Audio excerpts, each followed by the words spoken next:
Are you, are you playing Kokomo? Yes. Thank you very much. You're so. How we doing?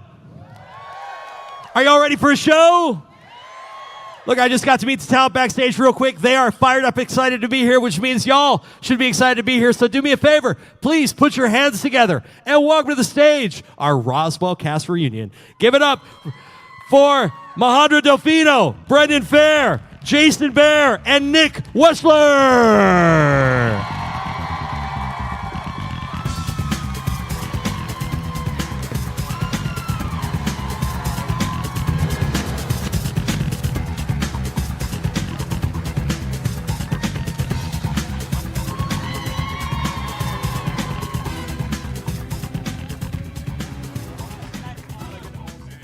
All right, well, thank you so much for being here. How many of you first time in Seattle, or y'all been here before? First time for me. No, I've been here. I grew up just Vancouver, Canada. So. Yeah. It's not that great. I grew up in Albuquerque, and I've been, and I like it here. What about you? What'd you say? Same. Yeah. You grew up in Albuquerque as well, yeah. I'm sorry. It's okay. Does your thing work? My thing does not work. No, it works. Yeah. All right, so we're going to get into audience questions here in a second, but before we get started, just to make y'all feel a little more comfortable about being here, we earlier talked with the audience. We talked about what the first concert that they went to was. Oh, God. So let's start on the end and work our way down. You know, we had some good ones in the audience, but I'm sure you can beat them. I can with this one. Okay, I'm ready. Well, it's not an embarrassing one. It's an awesome one. Sorry. I saw Guns N' Roses and Metallica, but I don't even give a shit about that. It was the opener. Sorry, there's two children here, aren't there? I'm sorry. Look, they skipped school to be here. Including Yeah, Brennan. sorry. Yeah. Yes, it was the opener, Faith No More, that I was a massive, and still am a massive fan of. Anyone else but me. My first concert was Alanis Morissette.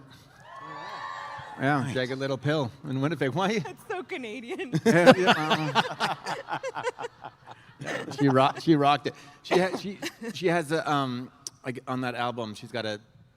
I don't know what the song's called. We just called it the secret song because there's a secret song if you play it long enough. Oh, yeah, back at the when end you of the had album, cassettes correct, yeah. and you got to do those fun things. And then the entire time, my loser friend, well, he wasn't a loser, but it was just funny. The whole entire concert, all he yelled out the entire time was, "Secret song, secret song." And she ended up playing it at the end, which was hilarious. But And he didn't recognize it? no, yeah. He shouted it again. You want to go, Mo? No, I'd like to pass. Okay. You only get 2 passes. So. My first concert was Prince. Oh. Yeah, I'm definitely aging myself here. But it was 1984. It was the Purple Rain Tour in Minneapolis, where he's from. I had to take my mother, because I was 10.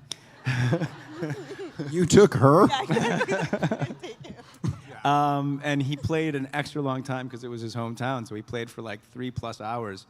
And we had some pretty good seats. But then after like the 4th encore, people started leaving, and the front of the stage opened up, and then he came back out, and me and my mother went right down there, and there was Prince gyrating in a tub. But yeah, Prince. Very good. So more appropriate parents taking them to see appropriate things, which is fantastic. It's great. So the audition process for the show, because we're going to get to talking about the show, but clearly you all ended up on the show, and there's the whole process involved in that. How did you hear about it? How did the audition process go? Were you called back multiple times? How did we know what happened? I'll start. What the fart, I said. Good recovery. I went in for the role of oh my God, Colin's role. Alex, Jesus, sorry. Yeah, sorry, I know. This is the worst audience to get that wrong in front of. So I auditioned for his role first, and then they were like, you know what, you're not good at this. They didn't say that, but they brought me back for Kyle, and then just it was like I felt like it was like 5 more steps before I was like screen testing. I haven't had that many steps since for things. You know what I mean? Like it was like a lot of steps in the beginning. Anyway. Mine was in Vancouver. David Nutter wanted to do a casting session up in Vancouver because he had shot Disturbing Behavior there, and I auditioned up there for the role of Max, and I had read the script, and I really wanted the role of Michael, but they wanted to see me for Max, and so I think I might have had one for Max, and then Carly Pope, who was in Popular, who was a very good friend of mine, she was going out for Liz, and so we did a little chemistry read in Vancouver for Max and Liz, and then we both got flown to LA to test for it, and I remember being there, and I was still kind of petitioning for Michael, and I got a call the day before the network and the studio tests that they were gonna allow me to go out for Michael, and I could go out. So I went out for Michael. I auditioned for Max first, and so I got kind of all my nerves out of the way. I don't think it was probably wasn't a very good audition, and the nerves still kind of get the best of you, and so then when I got to go out there and then wait for a little bit, half hour, and then go back in for Michael, your nerves at that point is settled. You know the room, you know the vibe of the room, and so I went in there. I was very comfortable, and that's kind of the long and the short of it. And and I blew it.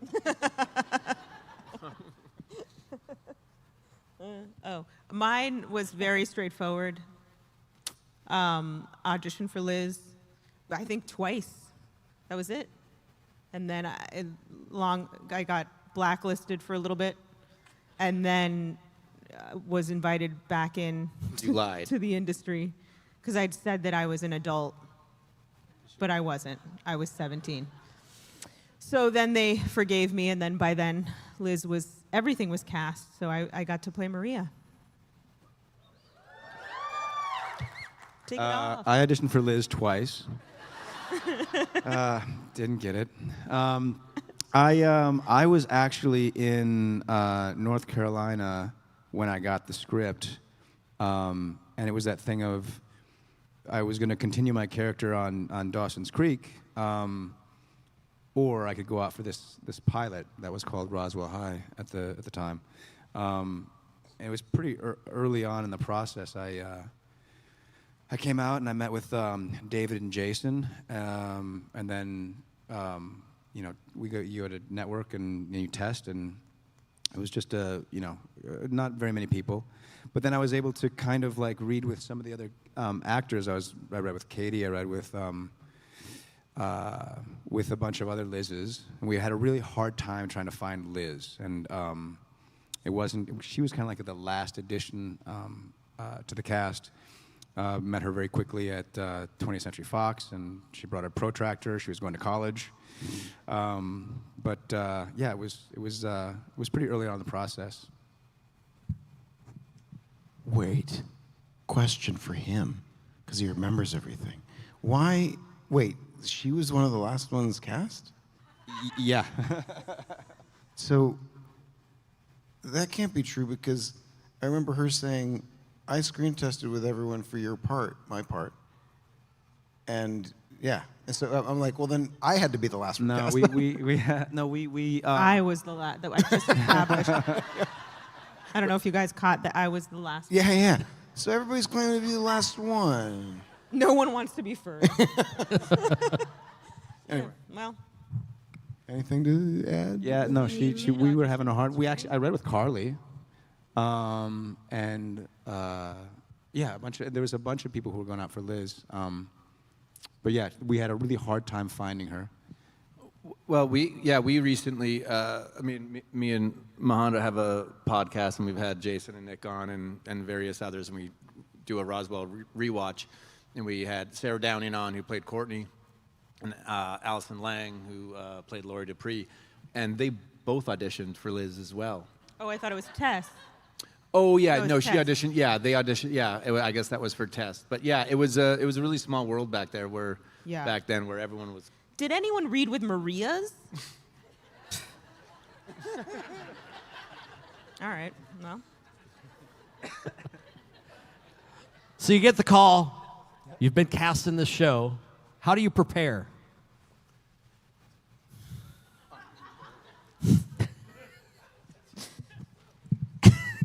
Nick knows that I'm a very serious actor.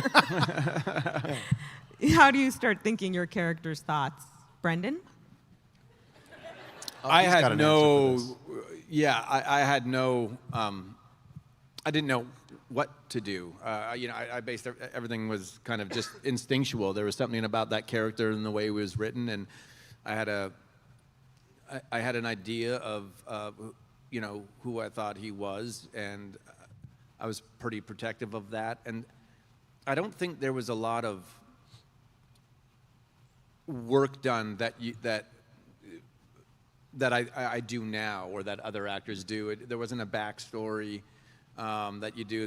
I didn't have an acting technique. I wasn't that developed as an actor. I just had this, this instinct, and I think that's why it's a role of a lifetime, in a sense, is because you don't always get those roles that. I just felt, even though, I had a great upbringing and, I had parents that loved me and I had a good family life, I just knew this for some reason. It just really connected with me. And so in terms of prep, this was one where I wouldn't say I really cared about it, and I was protective, and I, did all the work that was needed to be done. But I just had this vision, this idea of him in my head, and for whatever reason, I at that time, with the limited tools I had, managed to, I think, pull it off. But there wasn't a lot of prep. I think it was more, I just loved him so much. I felt like the only person who thought like about their character that much was you, and then yeah, You, sir. And Clayne Crawford. Oh yeah. Those are the only people. Don't you? I will say, I read I feel like Jason, I thought the normal thing to do was to read the books. No? I guess. Right? No, I did read a few of the books. I read up until it said that Michael and Maria got together and had a fit. But yeah, that was the only prep I did. Yeah. And then I learned my lines. I always felt like I was not a real. I still feel like I'm not a real actor, and I'm just trying to like entertain myself or the people around me, and so I never felt like I was like, I don't know, like a. And it shows, I think. Really comes through. Yeah. Yeah. Anyway, so I was always just kind of screwing around, farting around. A lot of farts. Lots of farting. Anyway. Yeah. So in your storied careers, you all came from all over the place. What was the best advice that you had been given?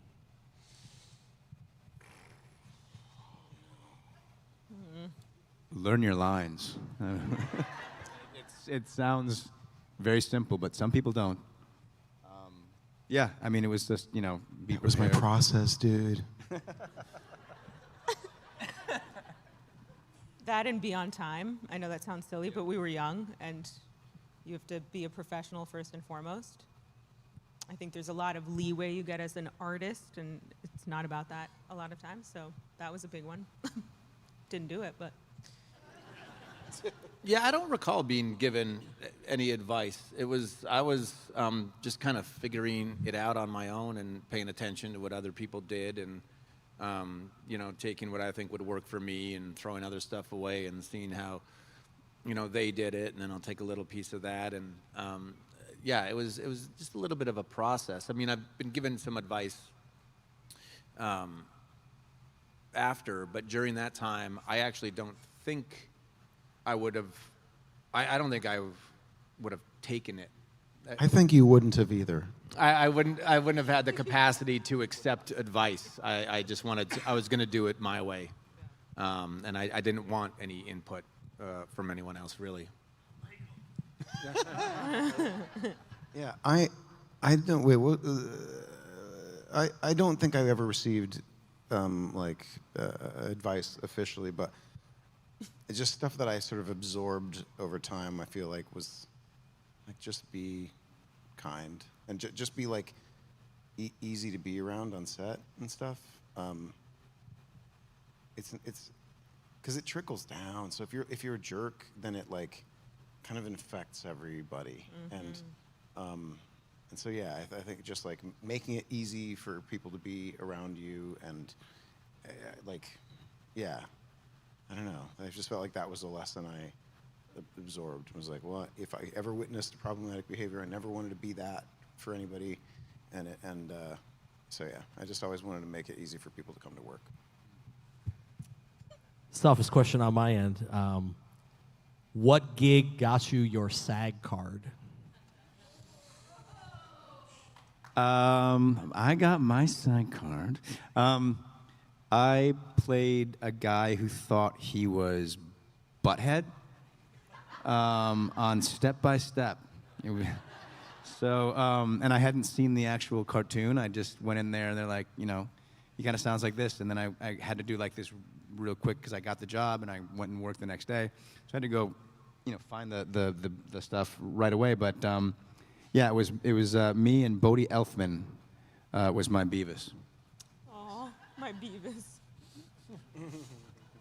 I got oh God, just put cool. next to me too.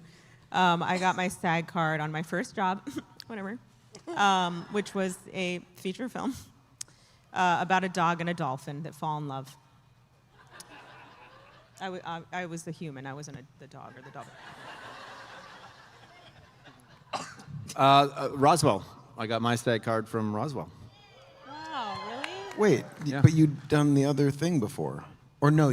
I was up in Canada, so I was part of the Canadian union, the ACTRA. Gotcha. But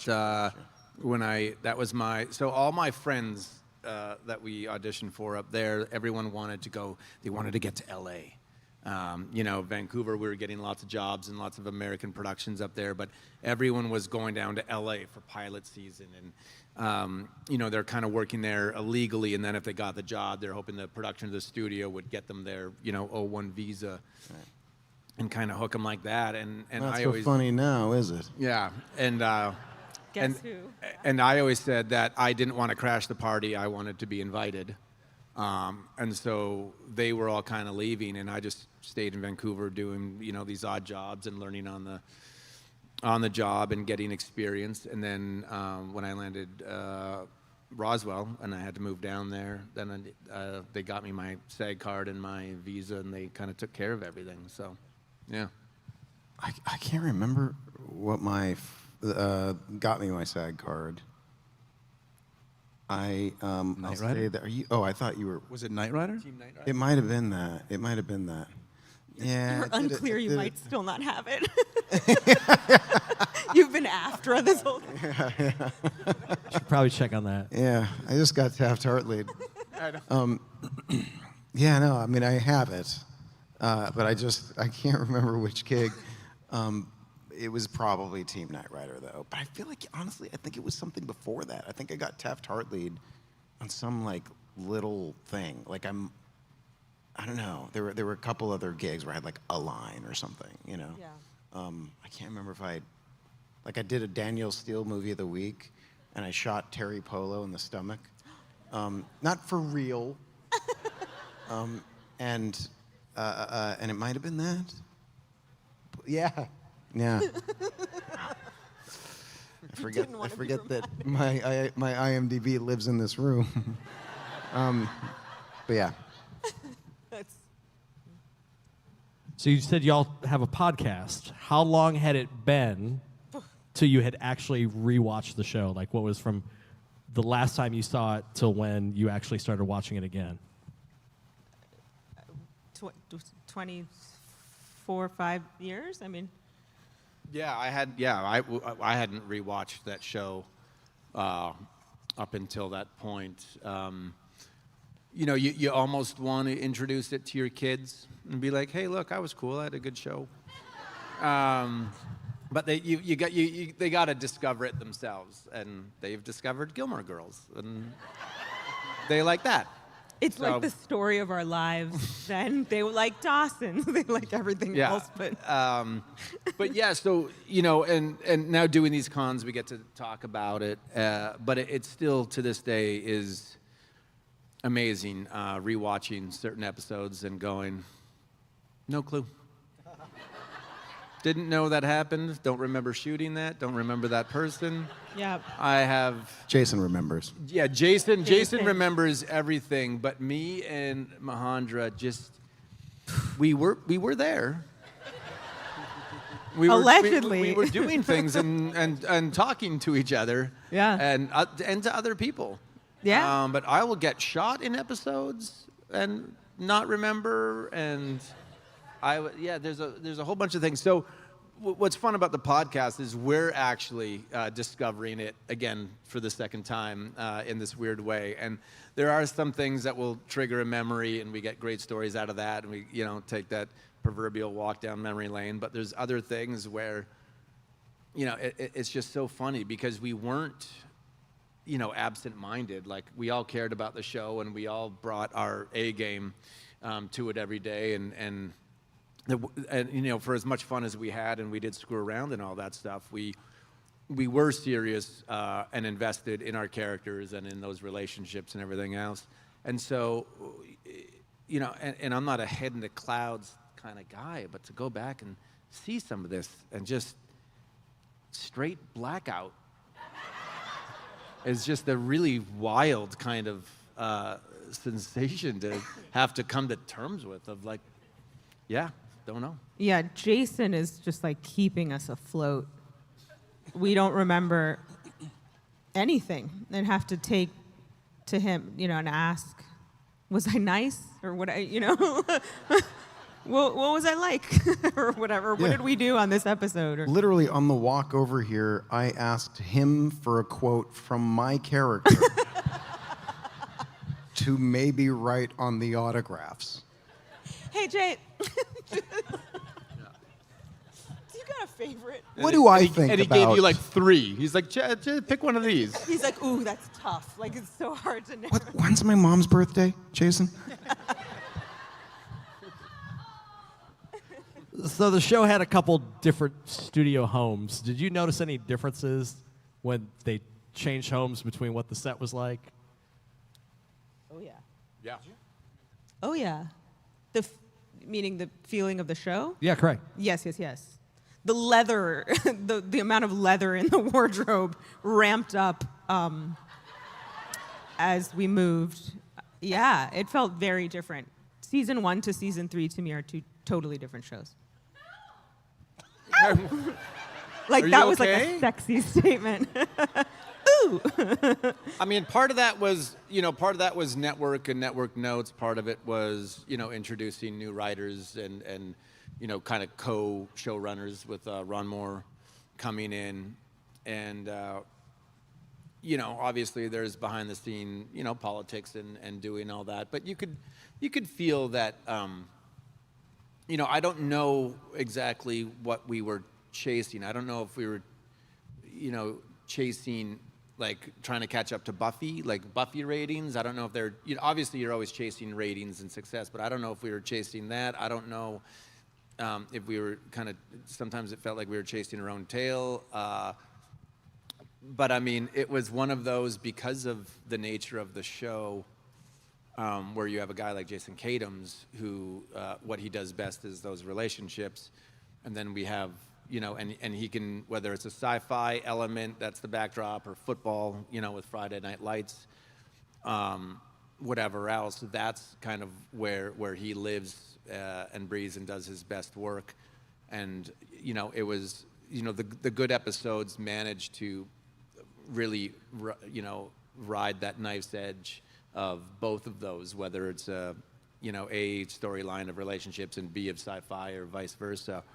But it's difficult, I think, you know, and that's what makes doing any kind of television show tough, and this one in particular, because the sci-fi was very important, but the relationships is what you guys, I think, are here for and stayed for, and the sci-fi was meant to, I think, or should have been to complement those and to bring.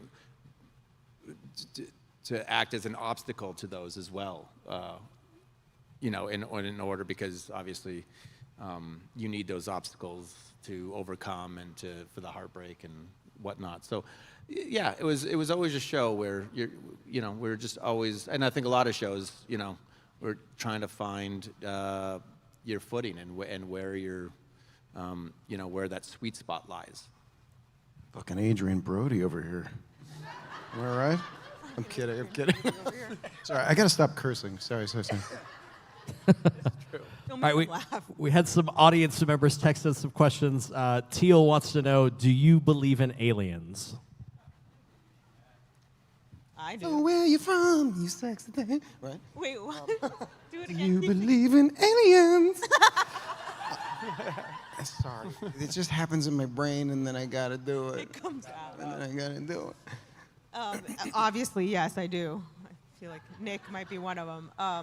Yeah, I do. I'd like to think so. That'd be nice. Or Be scary. nice. Yeah. Yeah, or terrifying. Yeah, Yeah, or you know. terrifying. Yeah. Grab bag. Nick, do you? No. Aww. Yeah, I don't either. Where's Look, your I sense of do. Wonder. I do. I just don't think that they look like this guy. And you know, it's like I don't think they come here and hang out. And I don't think, you know, it's like they probably look like stuff we can't even imagine. Yeah, I get Like frustrated. squids, like giant octopuses. Purple octopuses. There is a. What episode was that, Jason? No. It was Are you how the referencing other half How the lives. Other Half Yeah, Lives? yeah. Did you guys just do a podcast? We on it? just did. Yeah. The crystals. Yeah. Where you're like searching Gandarium. for crystals. Oh yeah. Gandarium or Gandaria? Yeah. both And ways. they're New like Mexico. beautiful Of course, you're searching for crystals. crystals. Exactly. Do you believe in aliens?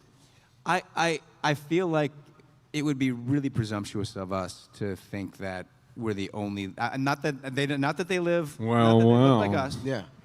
But that there's got to be some kind of other being out there. The space is too vast for us to be the only ones because we're such idiots. I honestly think that it is that we're like the dummies, you know. So they're like, ugh, let's just not even make contact. Like they are. You know what? Let's go down there. Let's Destroying. stick some stuff up a few butts, Yeah, like. and let's get out of there. Stop visiting New Jersey or wherever the drones were. Like, just come back.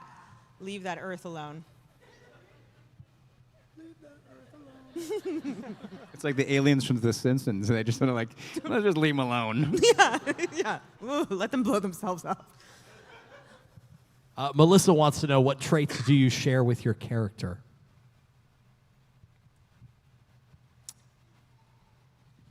No, wrong guess. No, not babies. I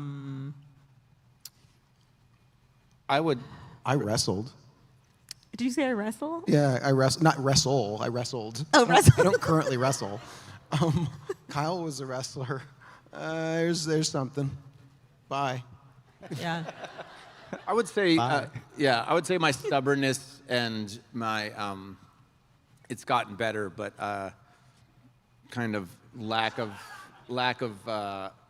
collaboration, of kind of just, when I set my mind, I would like to just do it myself.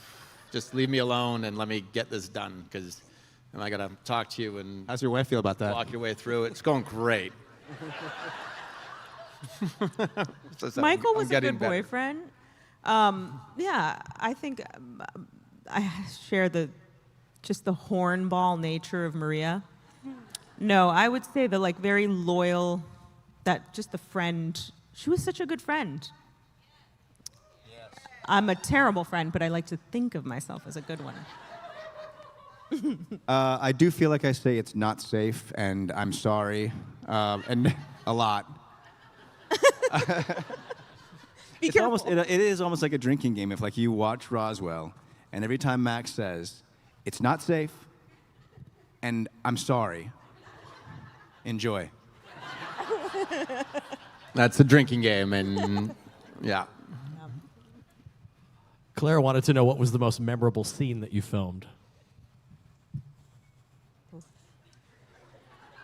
It's funny, I can't remember it. Jason? That's a The line. most memorable thing you filmed was Yeah. probably the alien thing when you're the Buddha guy and the thing went right in your mouth. Oh, Or God, when yeah. the camera went right in your mouth. Camera. Yeah. For me, I would say, I think when we were all doing the opening scene in the pilot when Liz gets shot, that was very memorable because it was very, very complex and it took a long time to do. But for me personally, there was a scene in, I think it was Michael, the guys in the Great Snapple thing. Yes, the Great Snapple case, yeah. And where Caper. we were up at Hanson Dam in the valley in Los Angeles. It was me and Shiri. And she had referenced something in the beginning of that episode about how it was like Lois and Superman. And then she goes, the good one, the good movie. And then at the end of the episode, I take her hang gliding. And it's a big, bright red hang glider to be like Superman's cape. What? But they put us on a crane. They had this giant crane over the dam, and me and Shiri are standing like over here on the very edge, and it's straight down.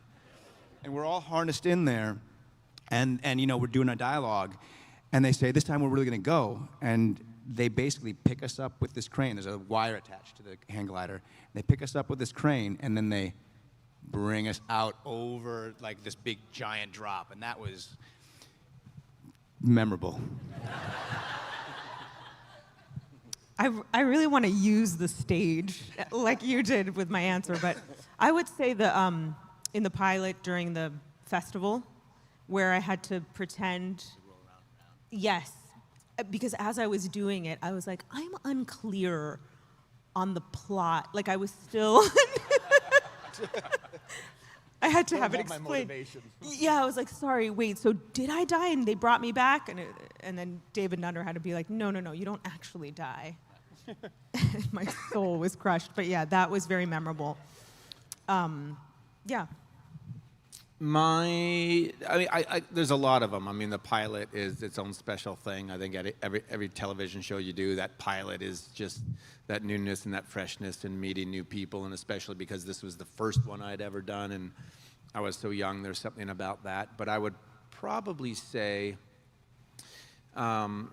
stealing the Jetta, kidnapping Maria, kind of that whole thing, and then breaking down in front of Maria, I guess was Independence Day. And I think to be able to show that side of Michael, was something I'll remembered, because I wouldn't say he was one note, but obviously he was a certain character with these kind of personality traits, and to have fun or be vulnerable wasn't one of them. So I think that one was probably the most memorable, because I got to kind of break out of he got to break out of his shell a little bit. I truly can't remember any of my, but I'll say that there's a thing that replays in my head a lot, and it's because I was embarrassed. And it was, I didn't know how to make a certain line do anything.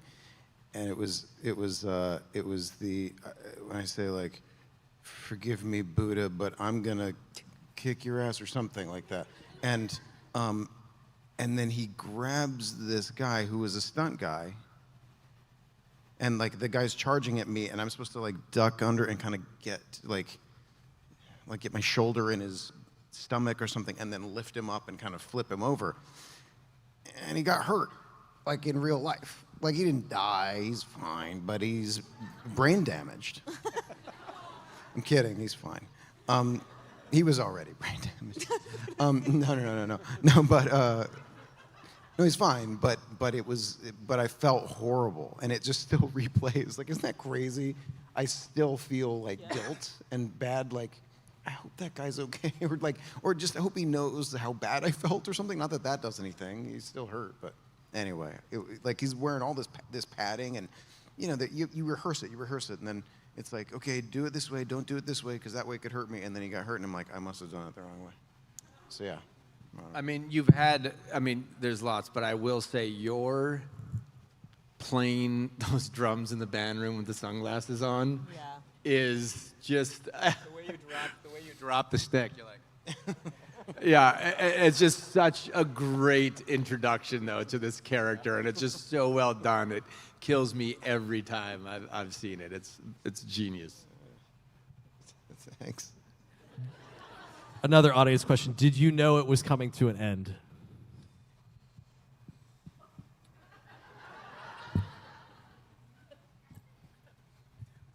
Yes, we did. It was probably we were in the hallway. It was probably like the very end, maybe 3 episodes left. I remember Jason came to set and kind of let us know that we're going to wrap it up. We're going to end a little early. Yeah. It was one of those things where you're like, how are you going to wrap this up with just 2 episodes left? Like, it was really pretty truncated, but yeah, that's my memory of it. I don't remember any, so I'm just going to sit this one out. Yeah. Take a little nappy, Bobappy. Yeah, I mean, we, obviously, you guys with the Tabasco campaign, we thought it was going to end after the first season. Every season. And then we got picked up, and then we thought it was going to end after the second season, and we got picked up again, because of the participation in the campaign of all you guys.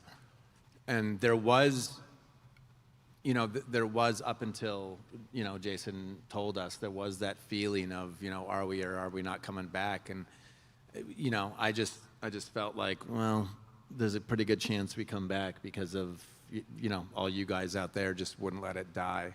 But with the UPN, in a good way, I was like, you just wouldn't let go.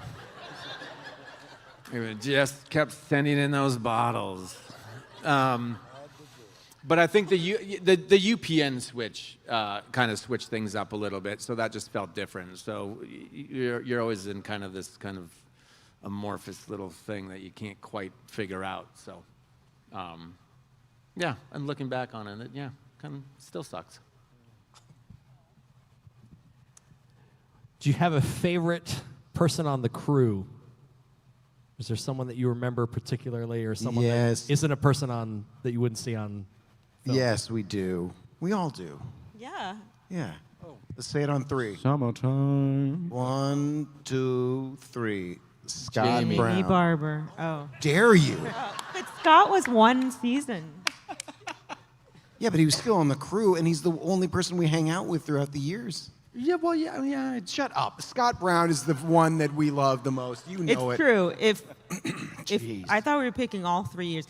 Yeah, Scott Brown is.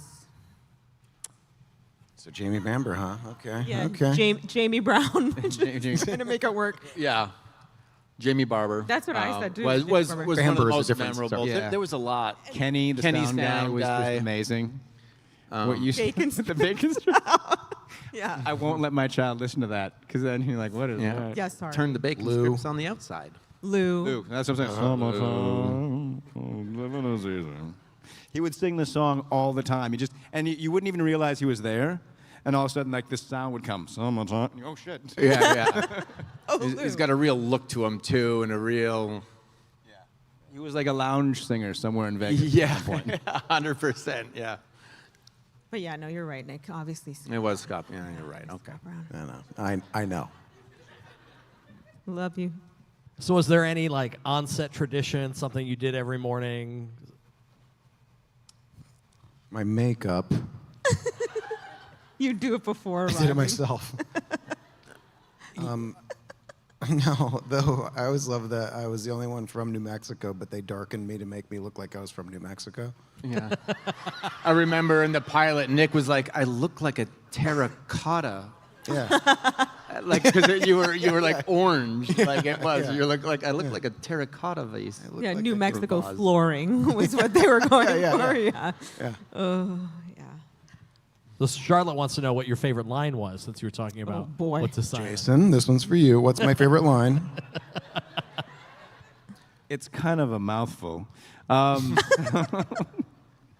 That's right. So no, it's in Blind Date when we are in. You answer that? I'll take it. Well, we are in Liz's bedroom. I think we called it Mecca or some silly thing. Yeah. And It's really creepy. Doug, his name was Doug Shallow, but Nick always called him Doug Shallow. And so he comes in. And he's The gonna, character did. I didn't. Say again? The character did. Yeah, the character's name was Doug Shallow, and you call him Mr. Shallow. And basically, the bottom line was he was coming to like remove us from the room, and Max was with Liz, and he said, "This is just between them, and it's 160 pounds, a Greco-Roman wrestler that's gonna keep it that way." And he stands in front of Shallow, and then Shallow goes, "What?" And he kind of goes to go around him, and he starts giggling, and he goes, "Ha ha ha! No." That's my favorite. The delivery is genius. So yeah, so try to fit that on a picture. Yeah. Hey, Jason, what is it? How do you spell those? Yeah, there's lots of memorals. I mean, I don't know mine, but I mean, obviously, what's so great about Normal, stands out. I think I don't know if I had a particular line per se, but my speech to Maria when I'm on the motorcycle. We're looking at Jason, and it Yeah, goes. and I say, Look, I've been trying to be. No, sorry. right. breath before. And Maria's but I like, think that- what? The whole time. When I professed my love to her and that I've always loved her and kind of go away on that. It was a really well written speech, so I think that's something. Is it? I always loved you. I always have. Is that Braveheart? Is it? I don't. Was it a Braveheart line? I think mine was the "Not if you're the last alien on Earth." Sorry, that's so not in keeping. Like that's, but it was a good line. It's a good line. Yeah. Besides the theme song, is there a song or any music that when you hear it, it instantly takes you back to the time when you were on the show? Crash. Sorry. Oh, yeah. Crash into me. Yeah, mine would be "In the Air Tonight," the Phil Collins that Maria sings. Good call. One of my favorite moments on this entire series was when it was Max in the city, and he was going to this sort of alien, meeting to make sure he was the one. And you can't, unless you have the videotapes now, when he's getting sort of checked out by the guy, Radiohead's "How to Disappear Completely" comes on, and it's one of the things that I'm like most excited about in my career. It was like one of the coolest things in the world that they said yes, that we could actually have the song on there, and then it was that song in that moment. It was just perfection for me. Well, also you kind of were like nudging the music supervisors, right? Like, Yeah, well, apparently, hey, like their use- you manager, can use like this. somehow their manager was in touch with my manager at the time, and I was talking to the music supervisor saying we got to get Radiohead on this show at some point, and then I was just like, this song would be brilliant here, and somehow they said yes. So it was just a amazing thing to be a part of. Yeah.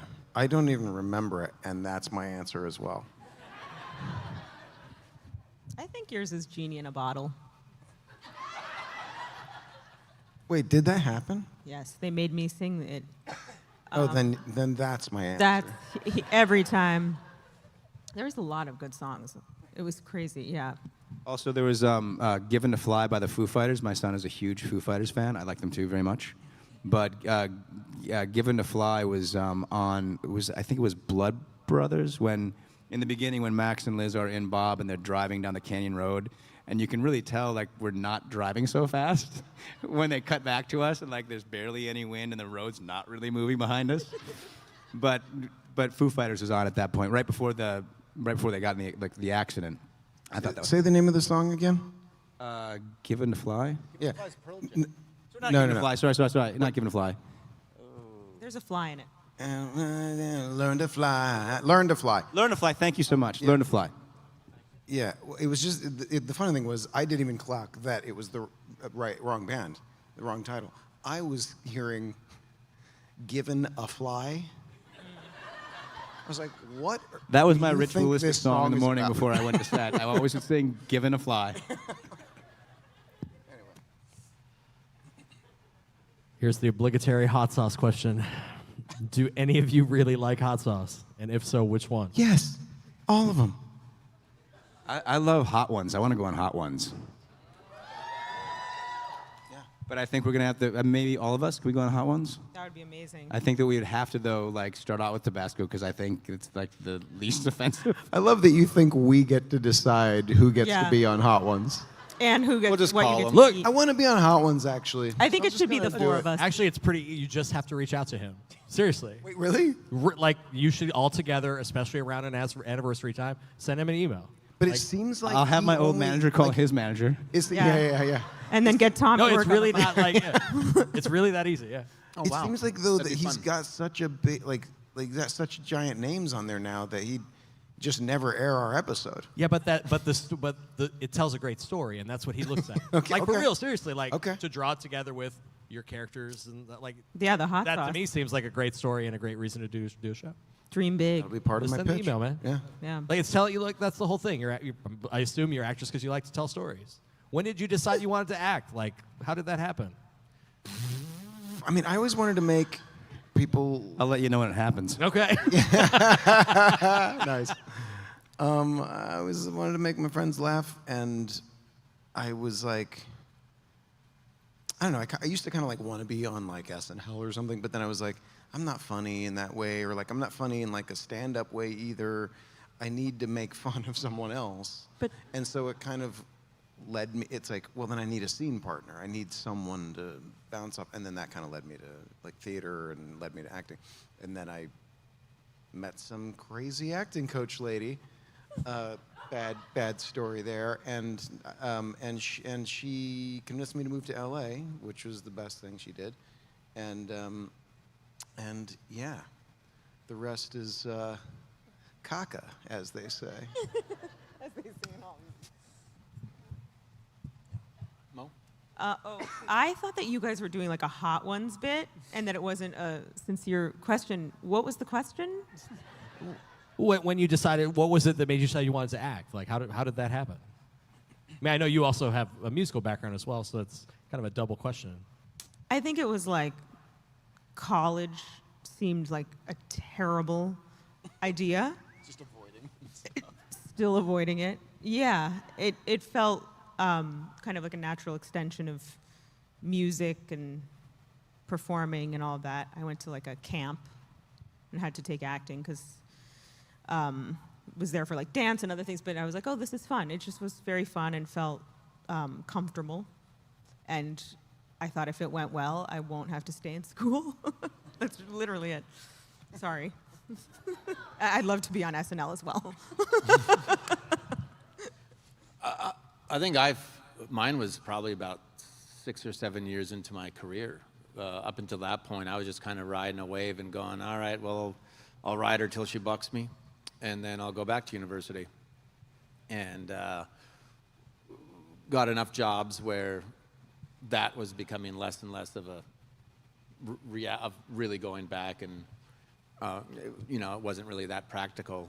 And then I remember I was up for, I wouldn't say I was up, I had auditioned for what I thought was going to be a relatively big movie. It kind of turned out to be a bust. So, but I really wanted it, and I'd gone in to the audition, and again, I didn't really have a process, and casting director was like, "That's great, yeah. We're going to call you back for the producers and the director," and it was really close. And she goes, "I just need you to go do some more work on it."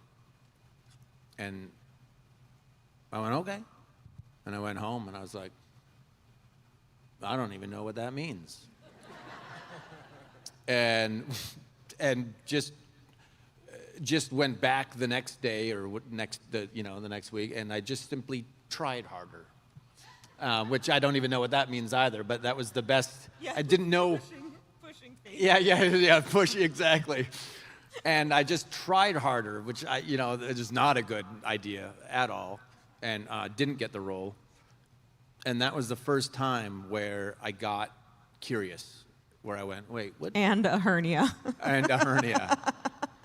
And it was the first time I got curious about it. Went, wait, what does that mean? What work did I need to do? What work am I not doing? What kind of work is done? And then that was about 6 or 7 years in my career, and then that was one of the things where, it piqued my curiosity. And when I am going to do this, and if I'm going to do this, and I want to now, I gotta figure this out. So I think it was, yeah.